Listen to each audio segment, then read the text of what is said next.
I don't really know what make people unhappy, but I choose to be happy. Not because I don't have any cause to be unhappy, but I choose it. Life is full of choices. Once you realize that life gives you what you choose, you begin to adjust and own your space. Yeah. It's not that you really wanted that, but you have to adjust. Life is full of adjustment. The adjustment is not to the negative, but the adjustment is to the positive.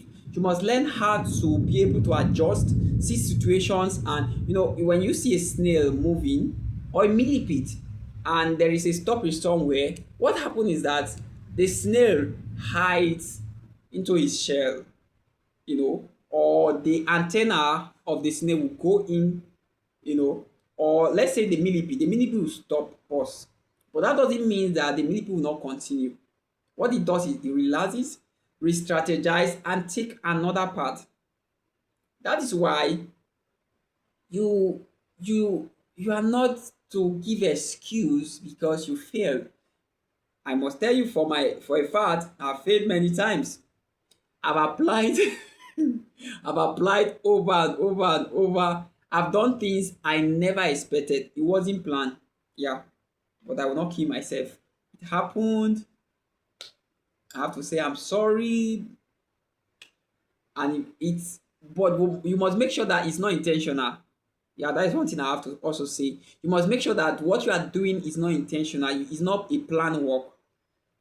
All the paths I've traded that never worked, that at the end of the day I felt, this is bad. I never planned them.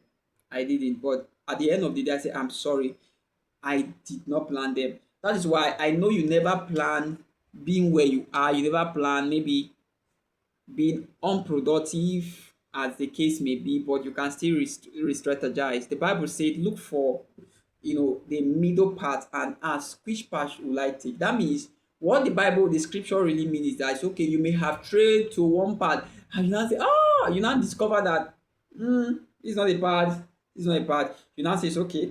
You have to come back to find you know the three spots or the two spots depending on the how life presents itself to you. You now say, okay, what am I going to take? Look here, look here, look here. You say it's okay. And don't make this decision based on your assumptions. That's why it's very important you don't make decision based on assumption. You make decision based on the principles stated in the scripture. I can recommend the scripture million times for you because the scriptures never lie and it's eternal and it will lead you to the right spot of life. Thank you.